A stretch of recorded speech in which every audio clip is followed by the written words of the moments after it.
Yo, salut tout le monde, c'est Gata Volgar, j'espère que vous allez bien. Moi pour ma part, je suis un petit peu agacé, j'espère que vous avez passé une agréable journée. Aujourd'hui on se retrouve pour une nouvelle vidéo, donc on se retrouve pour le débrief du match Crystal Palace Manchester United, match qui comptait pour la 29e journée de Premier League, c'était un match avancé et les deux équipes sont quittées sur un score nul et vierge de 0-0. Au classement, pas de changement, Manchester United reste deuxième, avec un point d'avance sur Leicester troisième, voilà, un point d'avance sur Leicester troisième, et 6 points d'avance sur West Ham quatrième. Et bien évidemment, on compte toujours 14 points de retard sur Manchester City premier. Voilà, pour le petit point classement. Franchement, que dire de ce match? Franchement, qu'est-ce qu'on peut dire de ce match? Franchement, franchement, il s'est rien passé. Franchement, je me suis fait chier de la première à la dernière minute. Voilà. Pour te résumer en une petite situation, enfin pour me montrer comment j'étais durant ce match, j'étais comme ça. Ah putain! Ah non, c'était une touche. Ah ouais, j'étais à deux doigts de m'endormir devant ce match. Franchement, je me suis fait chier de la première à la dernière minute. Il s'est rien passé. Pas une action genre où tu sais, t'as eu des frissons, pas une passe correcte. Franchement, c'était le jeu de Manchester, c'était pourri. Franchement, c'était bouilli, ça ressemblait à rien, ça ni queue ni tête. Le schéma tactique n'avait ni queue ni tête. Le jeu de Manchester, c'était de la merde. Franchement, c'est de la bouillie, c'est franchement de la grosse daube. Voilà. 45 premières minutes après. Que dire de ce match? Comme je te disais, que dire de ce match? Les actions de Manchester, pas grand chose. À part une occasion de Rashford ou même de Cavani. Hormis ça, pas grand chose à dire. Côté de Crystal Palace, ils n'ont pas été vraiment dangereux par une occasion de Benteke ou encore de Jordan Ayew, mais hormis ça, pas grand chose à dire non plus. En première mi-temps, franchement, vraiment décevante. Seconde mi-temps, pareil. Voilà, second mi-temps, c'est la même chose, rebelote. À part une frappe de Luke Shaw qui passe à 15 mètres du but de Guaita. Et du côté de Crystal Palace, une occasion de Van Aanholt en fin de match, mais heureusement Dean Henderson est resté très vigilant, et sur cette occasion tu aurais pu perdre ce match. Voilà, ça m'aurait pas étonné, mais voilà, on repart de Londres avec un point, et franchement c'est énervant, c'est frustrant, parce que là depuis le match contre Chelsea, tu n'y arrives pas, franchement tu n'y arrives pas. Alors en championnat, il n'y a pas très longtemps tu avais gagné contre Newcastle. Là, tu fais match nul contre Chelsea. Là, tu fais de nouveaux matchs nuls contre Crystal Palace. Tu perds beaucoup de points. Là, franchement, tu perds beaucoup de points. Et il faut vite retrouver le chemin du succès, retrouver le chemin de la victoire, parce que t'as Leicester qui sont derrière nous, juste derrière nous, à un point. En plus de ça, tu rates 2 fois le coche, parce que Leicester, ils avaient perdu contre, je sais plus contre qui ils avaient perdu. Bref, ils avaient perdu le week-end dernier. Là, ils font match nul contre Burnley. C'était l'occasion pour nous justement de prendre des points et justement de prendre de l'avance. Là, non, encore une fois, on n'y arrive pas. Là, encore une fois, on prend un seul point.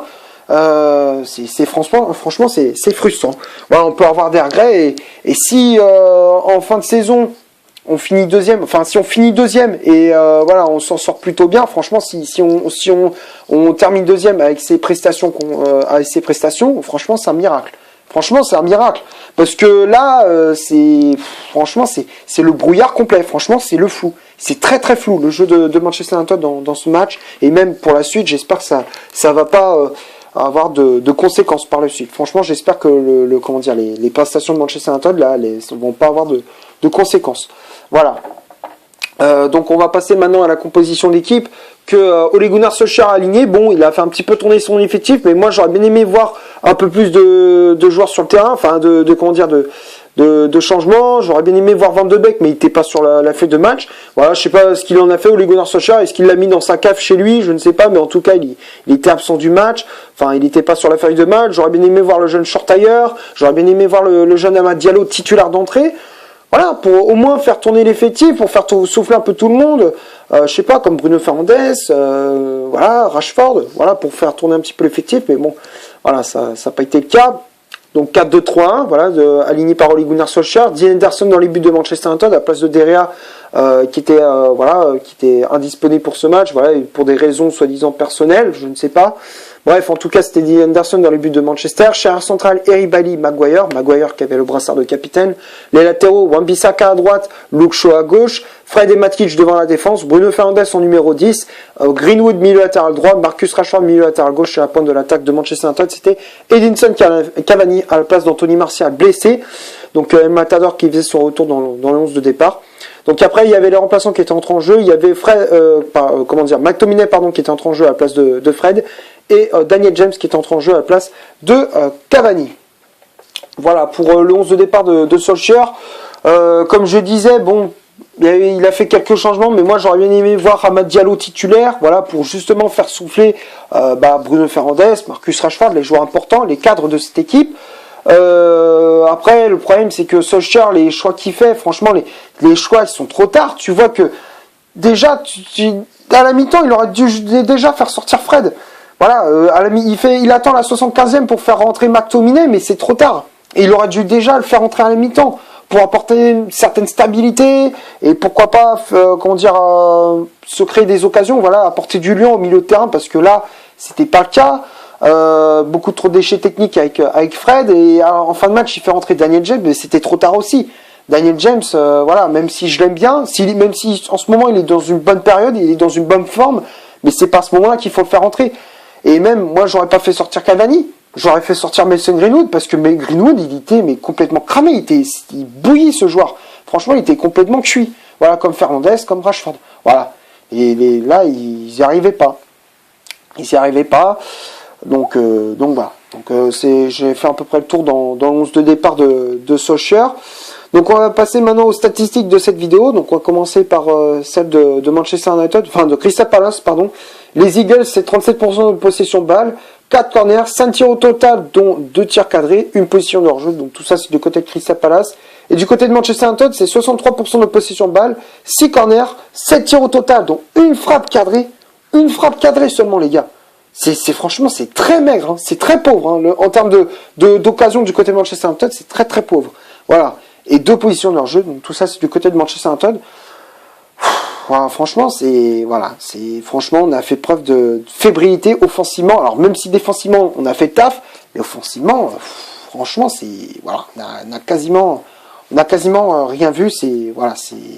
Franchement, c'est très pauvre. Voilà, et c'est franchement décevant. Voilà. Donc on va passer maintenant au top et au flop de cette vidéo. Donc on va commencer par Dean Henderson.